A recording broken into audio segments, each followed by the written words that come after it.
నిరుద్యోగుల సమస్యలను తక్షణమే పరిష్కరించాలని డిమాండ్ చేస్తూ పెద్దపల్లి కలెక్టరేట్ ఎదుట సిపిఎం ఆధ్వర్యంలో ధర్నా నిర్వహించారు. ఎన్నికల సమయంలో ఇచ్చిన హామీ మేరకు కాంగ్రెస్ ప్రభుత్వం జాబ్ క్యాలెండర్ విడుదల చేయకుండా నిరుద్యోగులను మోసం చేస్తుందని సిపిఎం నేత కల్లపల్లి అశోక్ మండిపడ్డారు.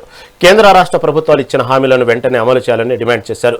నిరుద్యోగుల సమస్యలను పరిష్కరించకపోతే అనుబంధ సంఘాలతో కలిసి రాష్ట్ర వ్యాప్తంగా పెద్ద ఎత్తున ఆందోళనలు చేపడతామని హెచ్చరించారు.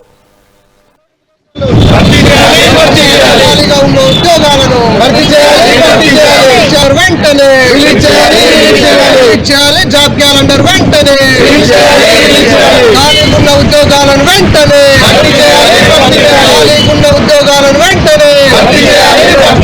పోరాడదాం. జాబ్ క్యాలెండర్ రిలీజ్ చేసేంత వరకు పోరాడదాం. జాబ్ క్యాలెండర్ రిలీజ్ చేసేంత వరకు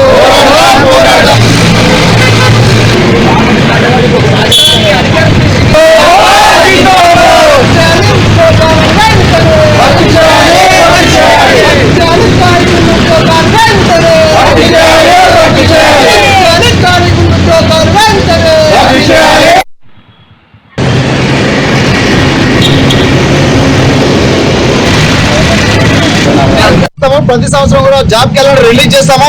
నిరుద్యోగులందరూ కూడా ఉద్యోగం వచ్చేంత వరకు కూడా నిరుద్యోగ వృత్తి కూడా చెల్లిస్తామని చెప్పిన ఇటు రేవంత్ సర్కార్ కావచ్చు, అటు కేంద్ర బీజేపీ సర్కార్ కావచ్చు, ఈరోజు నిరుద్యోగులందరూ కూడా నట్టంటే ముంచిన పరిస్థితి ఈ తెలంగాణలో దేశవ్యాప్తంగా కూడా కనబడుతుంది.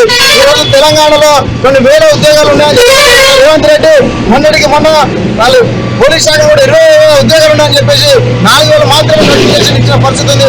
అట్లాగే అన్ని రంగాల్లో ఉన్న ఖాళీలను కూడా భర్తీ చేస్తామని చెప్పారు. ఆ భర్తీ అయిపోతే నిరుద్యోగ వృత్తి ఇస్తా అని చెప్పారు. కానీ ఇక్కడ కూడా ఇటు రేవంత్ రెడ్డి సర్కార్ కానీ అటు కేంద్ర ప్రభుత్వం అయితే 2 కోట్ల సంవత్సరానికి 2 కోట్ల ఉద్యోగాలు భర్తీ చేస్తామని చెప్తున్న పరిస్థితి మనం చూసినాం. కానీ ఇక్కడ కూడా సంవత్సరానికి 100 నోటిఫికేషన్ కూడా 100 ఉద్యోగాలు కూడా భర్తీ చేసే పరిస్థితిలో కేంద్ర ప్రభుత్వం కానీ రాష్ట్ర ప్రభుత్వం కానీ లేదు. దీనికి అర్థమవుతుంది అంటే నిరుద్యోగం ఇబ్బంది పెట్టడానికి, వాళ్ళని మోసం చేయడానికి, అంటే కేంద్ర రాష్ట్ర ప్రభుత్వాల అధికారంలోకి రావడానికి అనేక రకమైన అబద్ధాలు చెప్పి అధికారంలోకి వచ్చిన తర్వాత నిరుద్యోగులను మోసం చేసినట్టుగా చాలా స్పష్టంగా కనబడుతుంది. కానీ ఇప్పటి వరకు నిరుద్యోగులకు నోటిఫికేషన్ దాదాపు 5 సంవత్సరాల నుంచి కూడా ఇలాంటి నోటిఫికేషన్ లేనటువంటి సందర్భం కూడా కనబడతా ఉంది. అదే విధంగా నోటిఫికేషన్ ఇచ్చినట్టు నోటిఫికేషన్ మీద మళ్ళీ ఇంకో దిక్కు నుంచి కేసులు వస్తాయి, ఉద్యోగాలు మొత్తం ఇవ్వకుండా చేసినటువంటి సందర్భాలు కూడా కనబడతా ఉన్నాయి. ఈరోజు చూసినట్టయితే మొదటి దిల్సుఖ్నగర్లో డీసీపీ గారు పోలీస్ శాఖలో 19,430 ఉద్యోగాలు ఖాళీలు ఉన్నాయని చెప్పిన సందర్భం కూడా ఉంది. కాకపోతే రాష్ట్ర ప్రభుత్వం దాదాపు 4,000 నుంచి 5,000 ఉద్యోగాలు మాత్రమే ఈరోజు ఇస్తున్నామని చెప్పేసి ప్రకటన చేసినటువంటి సందర్భం ఉంది. ప్రతి సంవత్సరం